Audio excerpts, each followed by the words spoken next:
Have a nice round of applause for Mr. Mike Cook.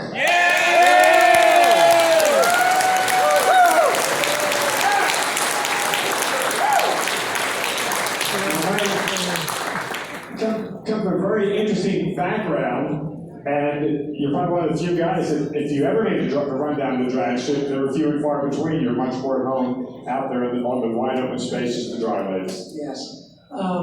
Yeah, my dad was Doug Cook, as you all know, with the Stonewoods and Cook car, and he didn't want me driving. I mean, that was taboo. He told my wife, he says, get him out of the car, don't want him to do it. And he wouldn't even work on my cars or nothing, so I went driving for somebody else, Les Liggett. And then finally, he came around and helped me out. You got some magnificent pictures in the program there of your car out there on Bonneville. You set a lot of speed drag, but some very early in your career. Oh yeah, I was very fortunate. Bill Burke took me under his wing, and I drove for Bill Burke and Les Liggett, and we got the Hot Rod Top Time Trophy in 1970 something with 295 miles an hour and 3 miles. And I've been very fortunate. So you got 200-mile-an-hour club patches in several places. Yes, I do. It took me 13 years to get the 200-mile-an-hour club in Bonneville because you used to have to qualify, turn around the next morning, go down and come back, and then they averaged the 2 out. Go ahead, no. So we haven't honored a lot of guys whose main claim to fame is racing Studebakers. I was 13 years old when Bruce Geisler took me under his wing with his famous 219 Geisler. There used to be Geisler Cook, and then I had a whole bunch of names. But Bruce, I lived with him in the summer after school was out. I went and lived with him in Whittier, and he finally let me drive it when I was, I don't know, whatever, 100 years old. And luckily for me, I spun it out too, so I kept the tradition going. Is it a burden or a curse or a joy carrying the family name while being associated with somebody that was such a great success himself in the sport of drag racing? Oh, no, I'll tell you what, it's, you know, when I first took it over, it really bothered me because it always say, Mike Cook, the son of Doug Cookie Cook, you know? And I'm going, man, when am I gonna get out from under this guy's wings, you know? And I even talked to my dad about it, and it was tough at first, and now it's an honor, you know. Well, it was an honor when I grew up, you might say. And my thought now is here, I was that way with my dad, and now I've got my son over here, Mike Cook Jr., which drives a 260-mile-an-hour highway roadster, and also the nostalgia funny car, Stone's and Cook car. So now I know what my dad meant. It was so cool though. You actually, even at a very early age, took one of your dad's cars and restored it yourself. Yes, I took over. We were very fortunate. I kept the Willys, and when I was in high school, Tim gave it to me, and I still have the contract. It says, like, I, Timothy Elwoods, give Mike Cook the Stonewoods and Cook, Slim Ray, and the whole bit. So I've had it since I was in high school, and then when I got married, we kept it around, and it was called the Willie Bug, and we restored it just out of the love of the car, not for nothing, really, just for the love of the car.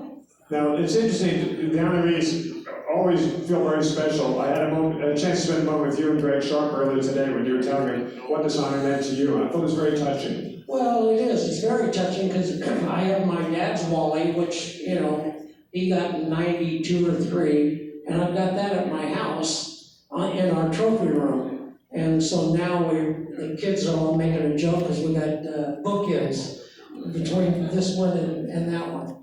Isn't that cool? Who's here with us tonight? I got my lovely wife, Penny Cook, right there. She's been with me for 47 years, believe it or not.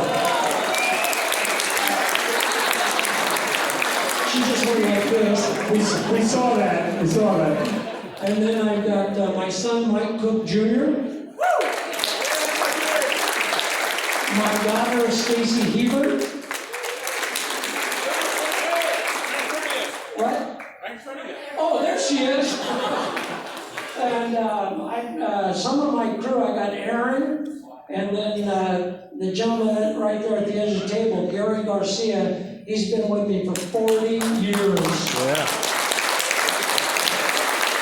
I took him under his wing. He was the pan man on everything that we have, even the funny car today. He's the pan man. Then I got Mike Brower over there. And then my grandbabies, Ashton and Logan, and that's, my daughter gave me 2 boys, and my son gave me 2 girls with Courtney and Rachel. Congratulations. Ladies and gentlemen, it's a great family, carrying on the family man tradition, Mike Taylor. I'm gonna say one more thing, I'll make it short, because I know it's a long night. I really want to thank NHRA for this award. A lot of people don't know it, but when I first got out of the race driving, and they kind of pushed me into the politics end of it. Wally Parks, for whatever reason, took me under his wing. And he really schooled me for a long time on what to do, what to say, and stuff like that. So Wally, he was real instrumental, and I'm gonna get my notes here because I don't want to forget something here. So excuse me for 1 second. Where are we at here? NHR, we got Wally Parks, and then another man that took me under his wing and was really great to my whole family, Steve Gibbs.